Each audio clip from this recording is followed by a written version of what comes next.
حضرت سیدنا امام جعفر صادق رحمت اللہ علیہ کا یوم عرس ہے 15 رجب.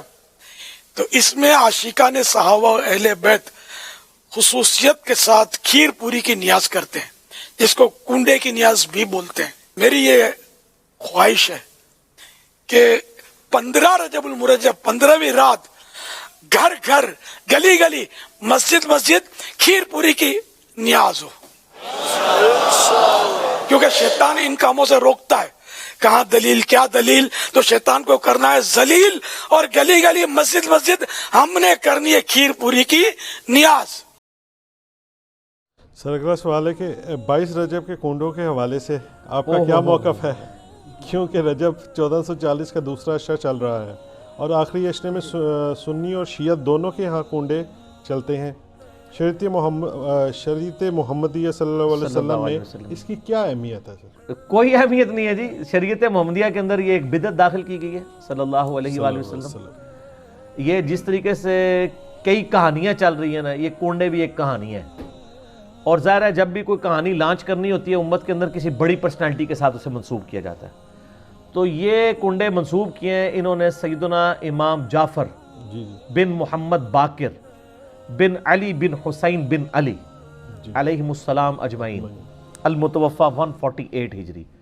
وہ کہتے ہیں امام جعفر کسی کو خواب میں آئے تھے، انہوں نے بشارت دی تھی کہ جو رجب کے کنڈے کرے گا تو اس کے لیے یہ بشارتیں ہوں گی. یہ تو سٹارٹ ہی خواب سے ہو رہا ہے، اس کا دین کے ساتھ کوئی لینا دینا نہیں، نہ امام جعفر کے ساتھ کوئی لینا دینا ہے.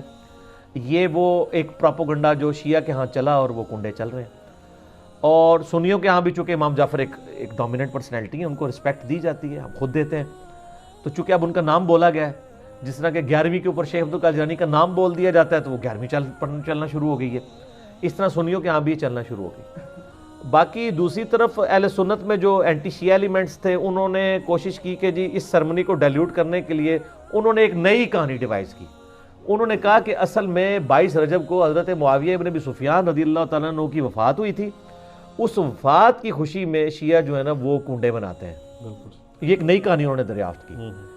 تو یہ کہانی جب آپ نے دریافت کی ہے تو یہ کہانی دریافت جن لوگوں کے بارے میں کی ہے سر، ان کی بھی رائے لے لیں کہ ان کا موقف یہ ہے بھی ہے کہ نہیں.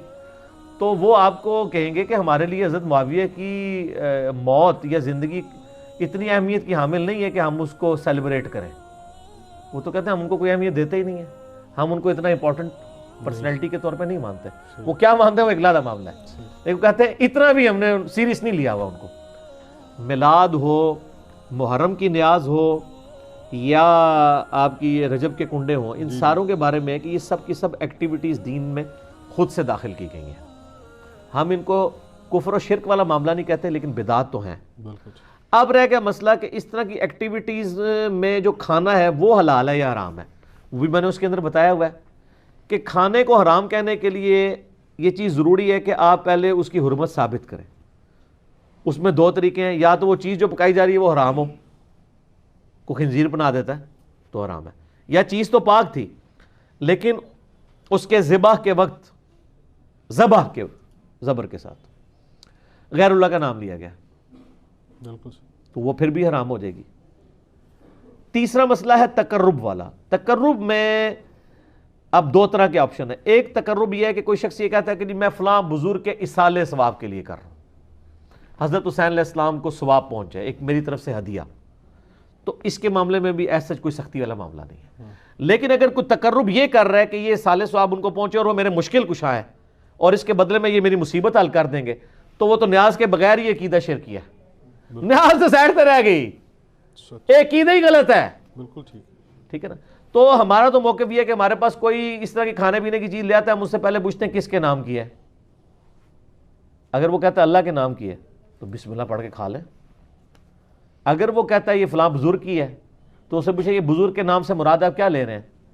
کیا ان کی رضا کی خاطر ہے، ان کے نام کا ذبح ہے؟